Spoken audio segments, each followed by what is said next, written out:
Okay, Darren here, bestautodetailingtips.com, detailing made simple. We're going to do another video on engine cleaning, engine degreasing. You can call it whatever you want. Our model here today is a 1999 Mercedes C280. It has 112,000 miles on it. It actually happens to be my son's car. I had thought we had done it already. He came this morning and said, hey, can we do my engine? Took a look at it, and I thought this would make a great video moment because it's truly a dirty engine. So when it comes to engines, I'm going to show you the engine cleaner I use. It's a Meguiar's all-purpose, or actually Meguiar's super degreaser. Anyhow, we'll break it down. So let's come in for a closer look so you can take a look at the before and after, and then we'll go into the during the process and how I attack the engine itself. Okay, let's pan around. Here's our model subject.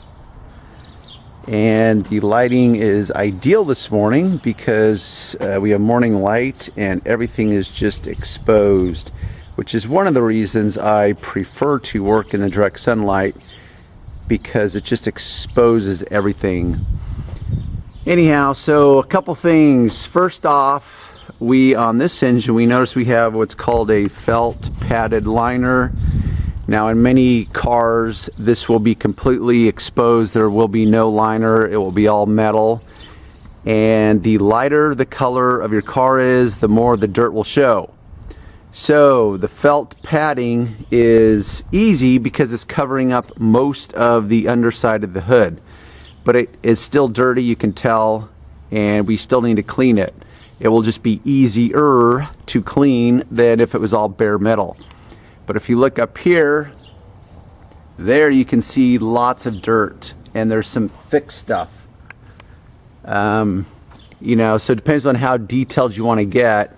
I mean, this is some thick grease. So this is up to you. And not all grease is created equal. On most engines, it's what I call superficial dirt. It's just kind of an oily residue that collects and accumulates dust. So it's not really heavy duty, what you might call, all you gearheads out there, it's not like to the level of like axle grease. But this car is dirty enough because it has 112,000 miles on it. There is some significant grease buildup. Like if you look down here, and this would be on, this is a V6, so this would be on one of the heads. There's some really thick, you know, greasy chunk, dirt, a combination of all the above. And it gets pretty nasty. And then you have this front area up here. So like a lot of areas of detailing, you need to train your eye to look past the obvious. So the obvious is the engine, but then you have up there, that's less obvious. Many guys will become fixated down below here. If you're doing your own engine, it doesn't really matter because you're the customer. So you can remain happy or dissatisfied with your own job and keep coming back until you get it right. If you're a professional detailer, that's not so good. You've got to be able to nail it the first time because you don't want to waste your time, and you want a happy customer that comes out and looks at the engine versus a dissatisfied, unhappy customer. Anyhow, lots of guys, people, whatever, they are very cautious, and to the point where they don't want to mix water or liquids with their engine because they feel that because of electrical parts that it's not a good combination. That's where we tend to overthink things. Now, while it is a concern, you just apply a certain common sense. So if you look at some of these electrical connectors like this, we've got, this is the ABS where all the brake control is regulated. You've got an electrical sensor here. You've got one down here. And then you'll notice that this engine bay is separated by this wall. And then back here you've got the brake the reservoir for the brake. Master cylinder is underneath here. You've got all the brake lines that come over to this regulator that controls the ABS. So here we have, let's see if we can open this. Okay, this is the fuse box, which obviously we would not want to get a bunch of water down there, but you'll notice, actually I'll take this all the way off, that it's got a rubber lining to it and it's pretty well sealed, and if you open it, while it is a little dusty, it's nowhere near as dirty as the rest of the engine itself. Now I want to make sure that I get this back into place correctly before we do the engine, because that will protect the there we go. Okay, so that's in place correctly, and it's a tight, that's a pretty decent seal. So if I was going to shoot water, I certainly, for example, let's say you own a pressure washer, which most of you probably will not. If you're a professional detailer, you probably will. I used to, but no longer do I even use one. So if you had a pressure washer, let's say you took it to one of those home or those do-it-yourself engine bay areas, you would not want to shoot the direct or the pressure directly at this angle and force water between the seam of this housing. But it's completely safe to get water in this whole area.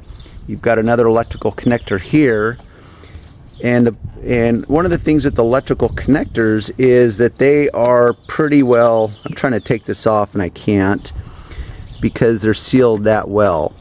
And not only are they sealed pretty well, but they also put like a lubricant in there that repels water. The point I'm making is that it's safe. I've never had a problem, but with that said, I've always applied common sense.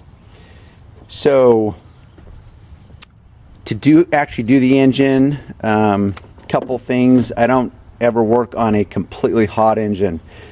This engine feels like it's been driven a little bit, but I can rest my hand on it. I would never do an engine that has just been driven 2 hours and it's completely as hot as an engine can get. I would allow it to cool down at least 10 minutes. It could still be what many would consider hot, but it's not, you know, it's not the temperature of the sun hot.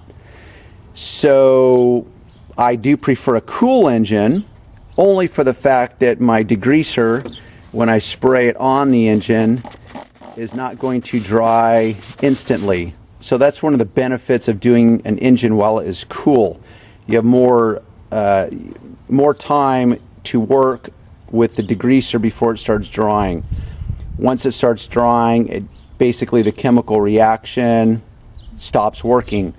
And so I want the degreaser, you know, the grease cutting agents contained within the product to be able to continue to dwell and do their stuff. So this engine, because it's as dirty, we have to break it down into sections, and we've got to understand the nature of the beast. So on the dirty parts, I may have to employ the use of brushes and agitate the area. And because this degreaser is actually a very safe degreaser, it's very effective, but it's not caustic, meaning it's not going to damage parts, and it's not going to be so strong that you can just spray it on and in one application remove the thickest of thick grease and oil. That's unrealistic.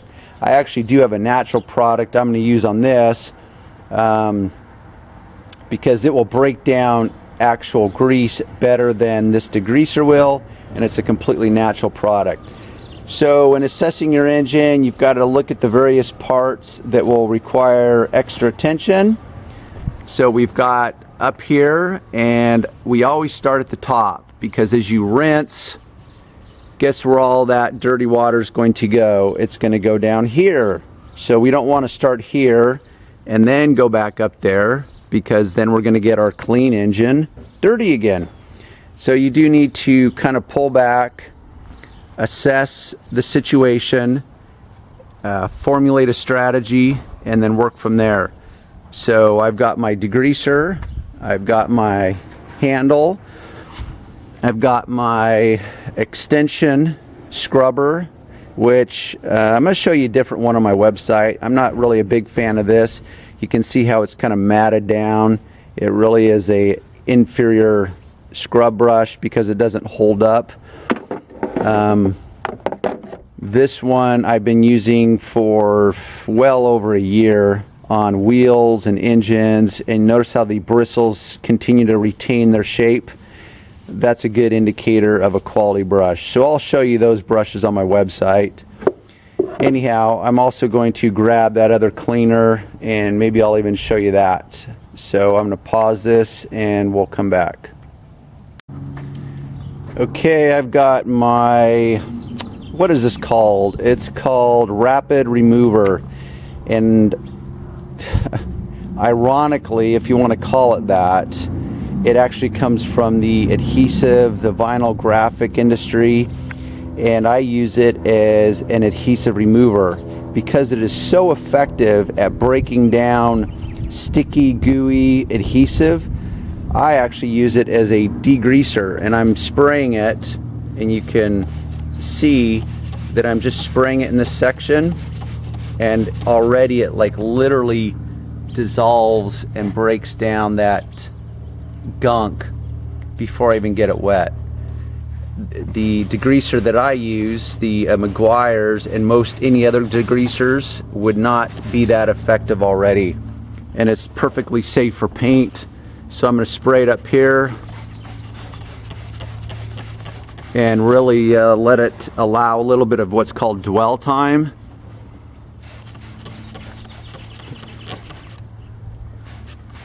Because we want to get all this clean.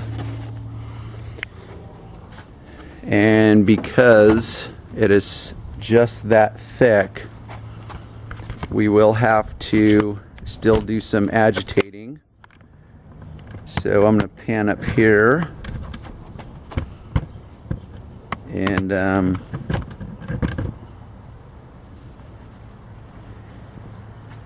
while I'm allowing this to dwell, I'm going to shoot a little bit more.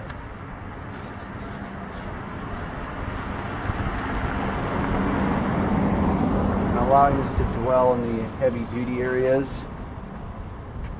or the heavy duty, extra heavy duty clean or dirty areas.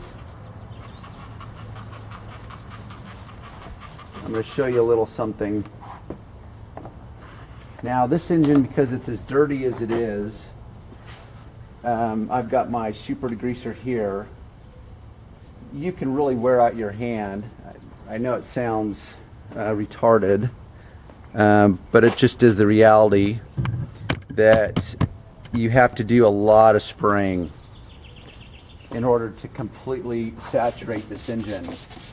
You will find as you're working that your hand will get tired rather quickly if you're not used to spraying. I am used to spraying because I do it on a daily basis.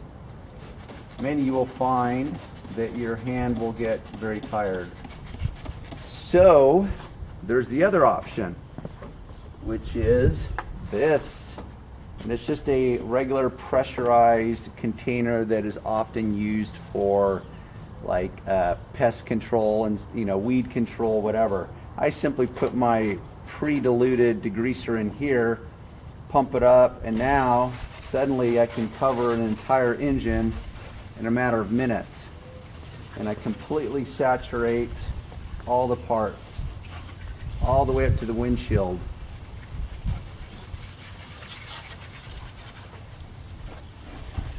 And as I'm doing this, the other cleaner I used is having time for what's called dwell time. It's basically the amount of time you allow the chemicals to do what they do, which is break down the grease and dirt and oil. We'll spray along here. Now I'm going to go ahead and spray this whole mat so we can get a lot of that dust off of the mat. And not all mats are created equal. Some of the domestic cars kind of have cheaper mats, and so you have to be a little cautious based on how old your car is, because those mats can really fall apart. So it's going to be a case by case. Hey Chris, you want to grab that camera? If you unclick that, and yeah, and then lift it off. There we go. Yep. And then just kind of, you can follow me. Just keep recording. Yeah. So everything's been degreased, or I should say everything's been sprayed, but because some of it is thicker than others, you really have to take it case by case and see, because I want to get as much of this broken down before I douse it with water. See, this stuff's pretty thick, so I'm spraying and I'm scrubbing at the same time, because I know that once it gets to this point and I hose it with water, it's going to come clean. So down here, same thing. This is the water reservoir container. Just be a little cautious of the, I'm going to switch brushes. Just be a little cautious of the electrical connectors.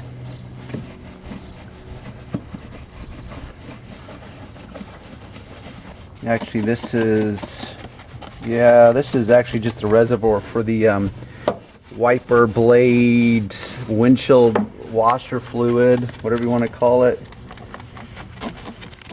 Then we've got the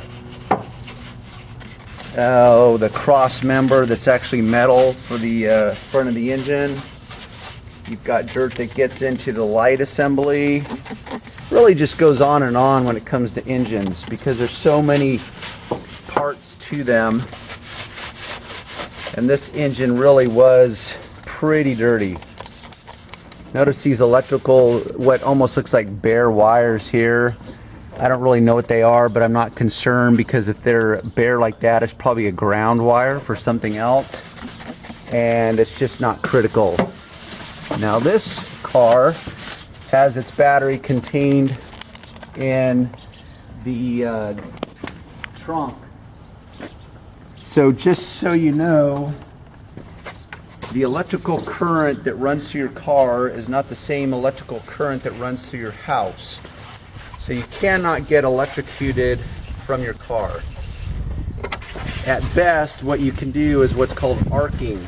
If you were to touch a hot wire or a live wire, you can use whatever term you want, and you were to ground it against the car, it would what would do what's called an arcing. And I'm not really sure how to describe that if you don't know what I mean. But what happens is the metal, and it has to be metal because it's got to be conductive to the electricity, is that it will heat up and literally melt because it becomes so hot. And it's not going to feel good, but you're not going to die from like electricity in your house. So that is the difference between car electrical current and your house current. Now this this is the intake manifold. This feels like it's aluminum. After we degrease it, we could actually use a wheel cleaner, a wheel acid on this, and etch it. But for right now, we're just going to clean it, and it's only going to come so clean because it's actually stained.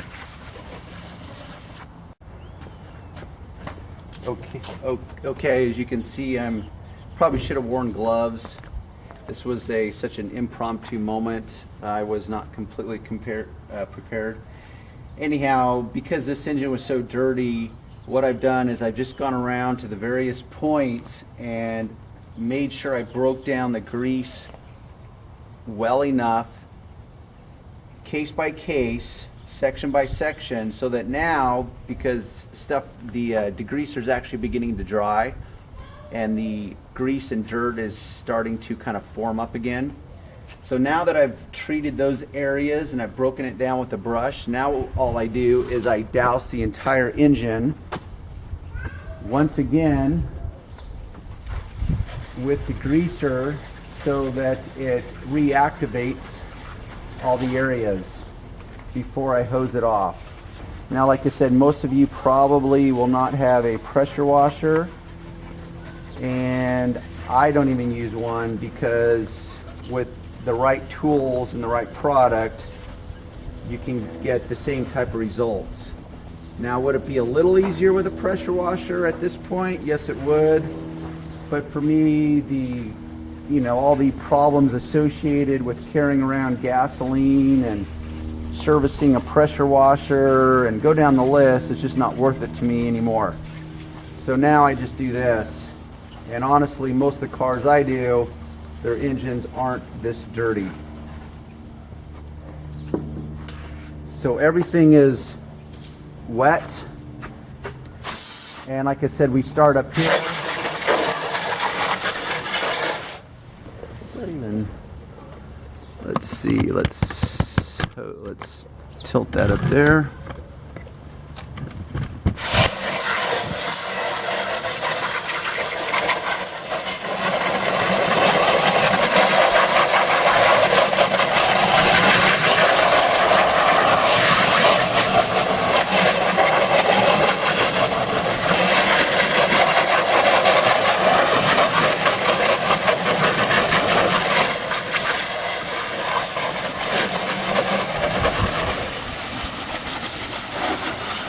Want to pan it down.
Okay.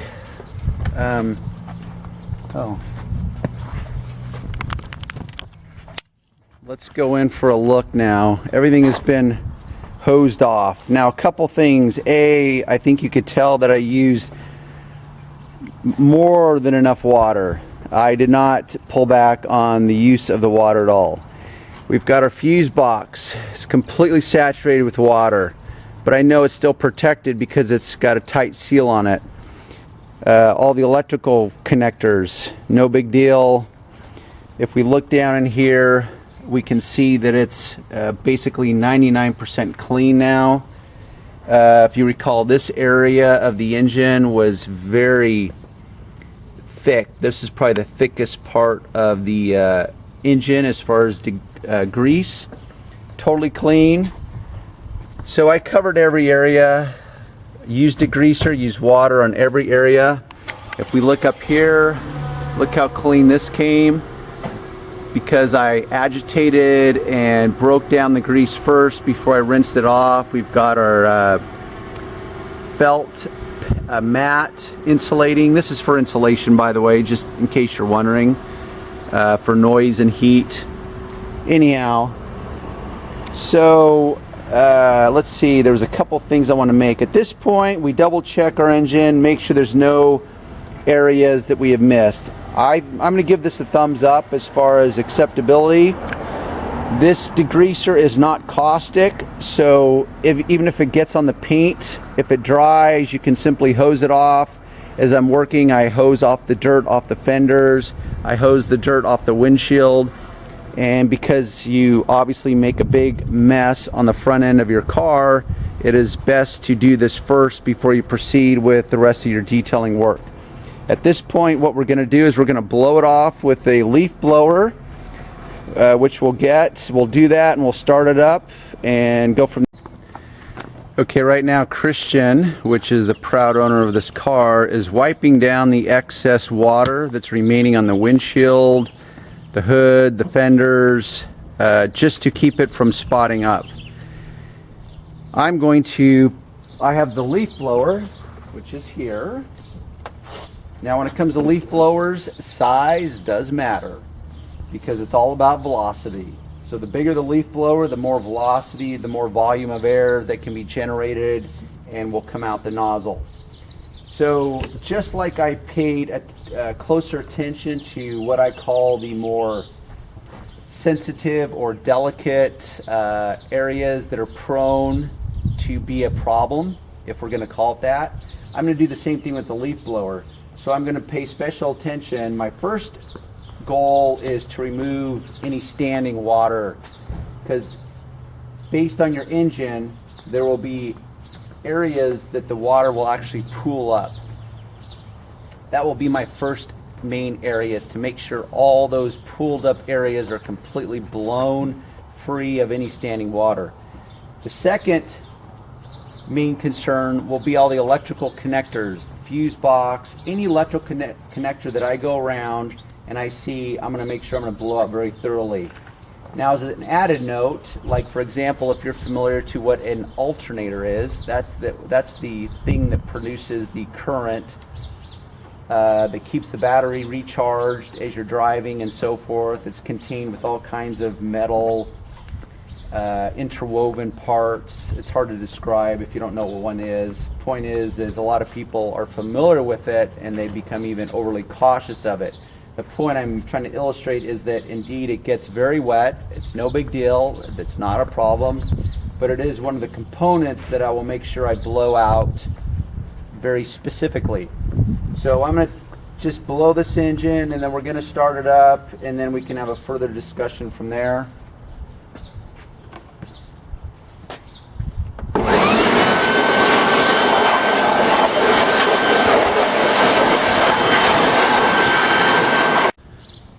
Okay, I'm done blowing it off. Let's go in for a visual. There was one area that I noticed had still not come clean, and that was on this washer reservoir right down in here. This little valley had accumulated so much dirt, so I had to go back over it with a toothbrush. I already showed you that area. It's clean. We've got this area back here. Now you've got some areas like this, for example. If you can see this, this is a whole different animal. This yellowy stuff, that's part of the assembly process where they assemble body panels together.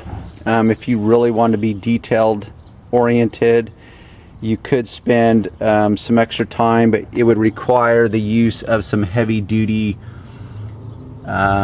solvents in order to really break that down. For most people that's going to be a non-issue because we really have a very clean engine here. If you notice, when I was hosing it off, I did hose off the front radiator as much as I could because it collects bugs. You have to be careful because these little blades, all these individual little blades are sensitive and you can literally just bend them with your fingernail. So if you were to attack this with a brush or even a high pressure water nozzle will actually bend these. So you have to kind of proceed with caution to clean that. And I don't overthink it. Let's see, back here when I blew it off, like I said, paid special attention to the electrical connectors. We've got our airflow sensor here. This regulates the airflow from the air filter, which is contained in here. So it's just you know, you apply a little common sense, but for the most part this engine is dry, and I'm simply going to now start it up, allow it to reach normal operating temperatures. Let me switch hands. You can see our mileage, 112,830. Starts up just fine. My son has put an exhaust tip on his car. In case you're wondering, that's not a normal sound for a C280. And I simply just let this idle for about 10 minutes. And we have our temperature gauge here, which is showing 40, which is bottomed out at the bottom because it's not registering any temperature yet. So I allow that to, it'll take about, I don't know, 5 to 10 minutes for it to reach normal operating temperature. That way it can completely dry out all the interior components, and we have success. So it's really pretty straightforward. If you just attack it with a little bit of strategy, use the right products. If you go to my website, I will have links to the products if you want to get your own, along with the brushes that I recommend. And I think that's it. At this point, you can choose to dress your engine or not dress it. That will be a different video. Or if I have time, I'll come back and I'll show you what I use on that. Okay, at this point, we've allowed the engine to reach normal operating temperature. It is dry, everything's good to go. So this is really, anything past this is going to be purely superficial. And honestly, cleaning an engine is mostly superficial. I'm a fan of a clean engine, just like I am a clean car. Dirt is not, unless you're a living plant, dirt is just not good for most things. So probably, you know, half and half. Let's say when it comes to engine cleaning, half of it's superficial, half of it is to remove the dirt so it doesn't deteriorate parts at a greater level or a greater speed. So now dressing an engine is case by case. I'm not a big fan of overly shiny, certainly not overly greasy interiors or engines either. Now there's a debate because people will say that if you dress your engine it's going to attract more dirt. Well, that's a little bit of a misstatement, a misnomer. It doesn't attract dirt. What happens is that because you will naturally get dust and dirt in the engine, because you have put a layer of dressing to make it shinier, the dirt will stick better than before. That's the difference. But another way to look at it is that what you are doing is creating what's called a sacrificial layer. In other words, you're putting a layer on top of your engine that is meant to sacrifice itself for the greater cause. The greater cause would be that next time you do your engine, it's easier to remove the dirt because this sacrificial layer that we're going to put on has created a little layer between the original part and the dirt that sits on top of it. And now it's easier to wash it away and to degrease it each time, which is also why I recommend a water-based dressing. Oily, silicone, solvent-based dressings that are water resistant, they will hold the dirt even better, and it will actually create a counterproductive problem for you, or it will be counterproductive to the solution that you thought you were doing. So I always use a water-based dressing. I'll have a couple links there also. I use Hyper Dressing by Meguiar's, mostly for engines, because what I want to do is just enhance all the black parts. I like this aerosol dressing from Stoner. If you go to my website, it will be there also. The can will look different than the one that you can get. Because I buy it in a bulk case, it comes a little bit differently. But it's an aerosol, it's very light. I simply go over all the black parts. And it's just to enhance them and make it look better. Because we always like better rather than just good enough. Because good enough is not good enough. So whether it's the rubber hoses, the black electrical connectors, all back in here, the gasket, the engine gasket, you can go on top of the tail or the headlamps.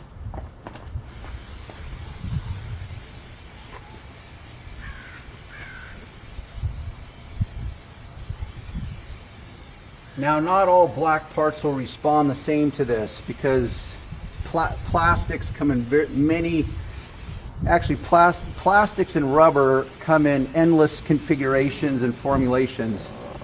So you may have some plastic parts that don't respond to this because they're so degraded, and that's another story. But now it can be that simple. Now we've taken an engine that was clean and acceptable, and you would put it at a level 8 or 9. Now we've raised it to a level 10. Now when a customer opens this hood, or a mechanic, they're going to be like, wow, somebody takes care of their car. So that's what I'm always trying to obtain. A couple things that I thought of when it was drying out is, first thing is, after you've degreased it, you've hosed it off, and you've blown it off, and you start up the engine, occasionally you will get some belt squeal from the fan belt. That is very normal, or I take that back. It's not normal. It rarely happens, but it does happen on occasion. The point is that if it does, it's normal. You don't need to worry about it. It will dissipate very quickly. If it continues to squeal, there's actually a product that you can lubricate the belts with in extreme cases. I have not ran into one of those in probably 20 years. But there might be a little squeal right at the beginning for the first minute or so as the engine is running and completely drying out. Don't be too alarmed. It will, or it should go away.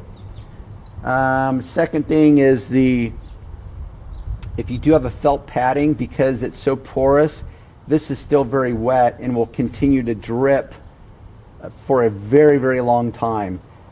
All you need to do is get the bulk of the water out, and because Mercedes are unique this way that the hood can actually be popped up to vertical, it allows gravity to really do its work on the water, and it will drip quicker. Most car hoods will be more at like a 45-degree position or a 90-degree, who knows, whatever degree that is, you get the point. And it will drip onto the engine. It will continue to drip back into this area. That's going to be a case by case as to how much you want that to dry out. Point is we're done with this engine. That is still wet. It's still dripping a little bit in the corners, but I'm not concerned because it's just not an issue. I'm going to close it. We're done. We're good to go. Hopefully you learned something. Go to my website. There's full pictures and products with secure links that you can get your own if you choose to do so. Until next time.